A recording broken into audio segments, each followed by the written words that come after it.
மாவாட்டவும் வேண்டாம், புளிக்க வைக்கவும் வேண்டாம். 5 நிமிஷத்தில் தோசை ரெடி பண்ணிடலாம். Hi friends, welcome to my channel. நம்ம சேனலில் இன்றைக்கி ராகி மாவு வச்சு நல்லா மொறு மொறுன்னு 5 நிமிஷத்தில் செய்யக்கூடிய ராகி தோசை ரெசிபி தாங்க எப்படி செய்கிறதுன்னு பார்க்க போகிறோம். இந்த மாதிரி நீங்கள் தோசை செய்து கொடுக்கும்போது குழந்தைங்களும் சரி பெரியவங்களும் சரி விரும்பி சாப்பிடுவாங்க. அந்தளவுக்கு ரொம்பவே கிறிஸ்பியாக இருக்கும். இதுக்கு சூப்பரான டேஸ்ட்டில் ஒரு தேங்காய் சட்னி ரெசிபியும் இது கூட ஷேர் பண்ணியிருக்கேன். இந்த ராகி தோசைக்கு இந்த மாதிரி தேங்காய் சட்னி செய்து சாப்பிட பாருங்கள். ஒரு தோசை சாப்பிட்ற இடத்துல 5 தோசை கூட சாப்பிடுவாங்க. அந்தளவுக்கு ரொம்பவே டேஸ்ட்டாக இருக்கும். வாங்க இந்த டேஸ்டான ராகி தோசையும் தேங்காய் சட்னி எப்படி செய்கிறதுன்னு பார்க்கலாம். ஒரு மிக்சிங் பவுலில் 1 கப் அளவு ராகி மாவு எடுத்துக்கலாம். இது 250 கிராம் அளவு இருக்கும். இது கூட அரை கப் அளவு அரிசி மாவு எடுத்துக்கலாம். 1/4 கப் அளவு ரவை, நல்லா பொடி ரவையாக எடுத்துக்கோங்க. இது கூட ஓவராலாக 300 ml அளவு தண்ணி சேர்த்துருக்குறேன். இதில் 100 ml தண்ணி மட்டும் ஃபஸ்ட்டு சேர்த்துட்டு ஒரு கரண்டியோ விஸ்கோ வச்சு நல்லா கலந்து விட்டுடலாம். விஸ்க் இருந்ததுன்னா விஸ்கு வச்சு கலந்துக்கோங்க. அப்போ தான் மாவு கெட்டி இல்லாமல் நல்லா ஸ்மூத்தாக ஒரே ஈவனாக கலந்து வரும். இதை கலந்து விட்டுட்டு ஒரு 10 நிமிஷம் ஊற வச்சிடலாம். ரவை சேர்த்துருக்கிறதுனால ஒரு கொஞ்சம் நேரம் ஊறி வரட்டும். இந்த மாவு கூட டேஸ்ட்டுக்காக நம்ம ஒரு சில பொருளெல்லாம் அரைச்சிட்டு சேர்க்க போகிறோம். இந்த அளவுக்கு இஞ்சி துண்டு எடுத்துக்கோங்க. ஒரு 1.5 இன்ச் அளவு இஞ்சி துண்டை நல்லா பொடி பொடியாக கட் பண்ணிவிட்டு மிக்ஸி ஜாரில் சேர்த்துக்கலாம். இது கூட காரத்துக்கு 2 பச்சை மிளகாய், 1 ஸ்பூன் அளவு மிளகு, 1 ஸ்பூன் அளவு சீரகம், 1 கொத்து கருவேப்பிலை, இது எல்லாத்தையும் தண்ணி எதுவும் சேர்க்காமல் நல்லா கொரப்பாக அரைச்சி எடுத்துக்கோங்க. பல்ஸ் மோடில் வச்சு அரைச்சிங்கன்னா இந்த மாதிரி நல்லா திப்பியாக அரைப்பட்டு வந்துடும். கையில் எடுத்து பார்த்திங்கன்னா கொஞ்சம் கொரப்பாக இருக்கணும். இந்த மாதிரி அரைச்சிக்கலாம். இதை நம்ம ஊற வச்சுருக்கிற மாவோடு சேர்த்து மிக்ஸ் பண்ணிடலாம். இது கூடவே ஒரு பெரிய வெங்காயத்தை பொடி பொடியாக கட் பண்ணி வச்சுருக்கிறேன், அதை சேர்த்துக்கலாம். ஒரு கைப்பிடி அளவு கொத்தமல்லி தழை பொடி பொடியாக கட் பண்ணிவிட்டு சேர்த்துக்கோங்க. இதெல்லாத்தையும் சேர்த்து நல்லா கலந்து விட்டுடுங்க.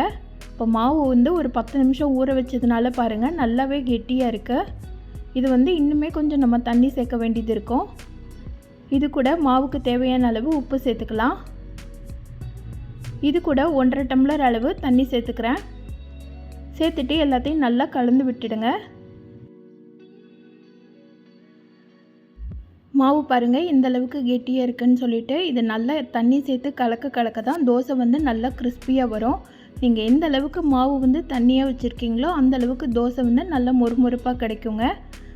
அதனால் மாவை கொஞ்சம் தண்ணியாக கரைச்சி எடுத்துக்கோங்க. நம்ம நார்மலாக ரவா தோசை செய்யும்போது மாவு எந்த அளவுக்கு கன்சிஸ்டன்சியில் இருக்குமோ அந்தளவு தண்ணியாக கரைச்சி எடுத்துக்கோங்க.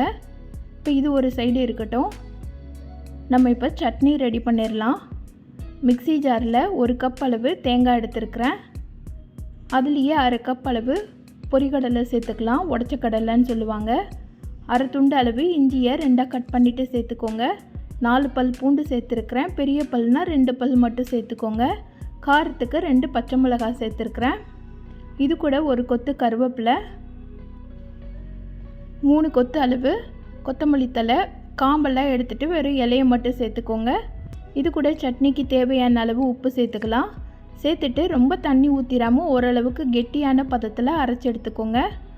பாருங்கள் இந்த அளவுக்கு கன்சிஸ்டன்சியில் இருக்கணும். இது கூட மிக்ஸி ஜாரில் ஒரு அரை டம்ளர் அளவு மட்டும் தண்ணி ஆட் பண்ணி சேர்த்துக்கலாம். இப்போ இதுக்கு ஒரு தாளிப்பு கொடுத்துடலாம். 2 ஸ்பூன் அளவு எண்ணெயில் 1 ஸ்பூன் அளவு கடுகு உளுந்த பருப்பு, 1 கொத்து கருவேப்பிலை, 2 காஞ்ச மிளகாவை இந்த மாதிரி 1-2ஆக கிள்ளிட்டு சேர்த்து தாளித்து விட்டுடலாம். இது நம்ம ரெடி பண்ணி வச்சுருக்கிற சட்னியோடு சேர்த்துட்டோன்னா சூப்பரான டேஸ்ட்டில் ஒரு அருமையான தேங்காய் சட்னி ரெடி ஆயிடுச்சுங்க. எக்ஸ்பெஷலி இந்த ராகி தோசைக்கு இந்த மாதிரி சட்னி அரைச்சி பாருங்கள், ரொம்பவே டேஸ்ட்டாக இருக்கும். வேறு எந்த சட்னியும் வேண்டாம். இப்போ தோசை ரெடி பண்ண ஆரம்பிச்சிடலாம். மாவு பாருங்கள் இன்னுமே கொஞ்சம் கெட்டியாக இருக்கு. இது கூட கொஞ்சமாக தண்ணி ஆட் பண்ணிக்கலாம். நீங்கள் ஒவ்வொரு தடவையும் மாவு ஊற்றும் போதும் இந்த மாதிரி அடியிலேருந்து கலந்து விட்டு ஊற்றுங்க. அப்போ தான் மாவு எல்லாமே ஒரே ஈவனாக கலந்து வரும். நம்ம ரவெல்லாம் சேர்த்துருக்கிறதுனால அடியில் நின்றுடும்.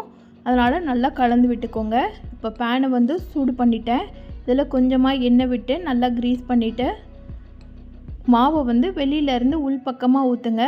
இந்த மாதிரி ஹோல்ஸாக வரணும். நிறைய ஓட்டையாக இருக்குது பாருங்கள் அங்கங்கே. இந்த மாதிரி இருந்தால் தான் ரவா தோசை கரெக்டான கன்சிஸ்டன்சியில் மாவு ரெடி பண்ணியிருக்கோன்னு அர்த்தம். இது கூட மேலே கொஞ்சமாக எண்ணெய் விட்டுக்கலாம். எண்ணெய் விட்டுட்டு லோ ஃப்ளேமில் வச்சு வேக வைங்க. அப்போ தான் நல்லா கிறிஸ்பியாக கிடைக்கும்.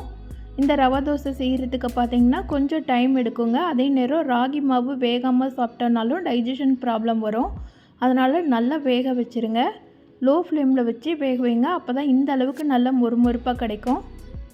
ஒரு சைடு நல்லா கலர் சேஞ்ச் ஆகி வந்தோடனே இன்னொரு சைடு திருப்பி போட்டுடலாம். இன்னொரு பக்கம் ரொம்ப நேரம் வேக தேவையில்லை. ஜஸ்ட்டு ஒரு 30 செகண்ட் மட்டும் விட்டுட்டு எடுத்துட்டிங்கன்னா நல்ல சூப்பரான டேஸ்ட்டில் மொறுமொறுன்னு ஒரு ராகி தோசை ரெடி ஆயிருங்க. பார்க்கும்போதே தெரியும் எந்த அளவுக்கு நல்லா கிறிஸ்பியாக இருக்குன்னு சொல்லிட்டு. நான் சொன்ன மெஷர்மெண்ட்லேயே மாவெல்லாம் கலந்து நான் சொன்ன மெத்தட்லேயே செய்து பாருங்கள். உங்களுக்கும் தோசை இந்த அளவுக்கு நல்லா கிறிஸ்பியாக கிடைக்குங்க. ராகி அடையோ ராகி ரொட்டியோ சாப்பிட பிடிக்காதவங்களுக்கு இந்த மாதிரி ராகி ரவா தோசையாக செய்து கொடுங்க, விரும்பி சாப்பிடுவாங்க. பாருங்கள், நல்லா கிறிஸ்பியான ராகி ரவா தோசை. இதே மாதிரி மெத்தடில் நம்மக்கிட்ட இருக்கிற எல்லா மாவுலேயும் தோசை ஊற்றி எடுத்துக்கலாம். ஒவ்வொரு தடவை தோசை ஊற்றும் போதும் மாவு நல்லா அடியிலேருந்து கலந்து விட்டுட்டு ஊற்றுங்க. சிம்மில் வச்சு வேக வச்சு எடுங்க. ஓட்டையிலலாம் நல்லா நிறைய எண்ணெய் விட்டு எடுத்திங்கன்னா சூப்பரான டேஸ்ட்டில் ராகி தோசை ரெடி ஆயிருங்க. இந்த நல்ல மொறுமொறுப்பான கிறிஸ்பியான ராகி தோசையை இதே மாதிரி மெத்தடில் நீங்களும் செய்து பாருங்கள். செய்து பார்த்துட்டு எப்படி இருந்துச்சுன்னு சொல்லிவிட்டு கமெண்ட் பண்ணுங்கள். இந்த வீடியோ பிடிச்சிருந்ததுன்னா இந்த வீடியோவுக்கு லைக் பண்ணி மறக்காமல் சேனலை சப்ஸ்கிரைப் பண்ணிவிடுங்க. Thank you friends.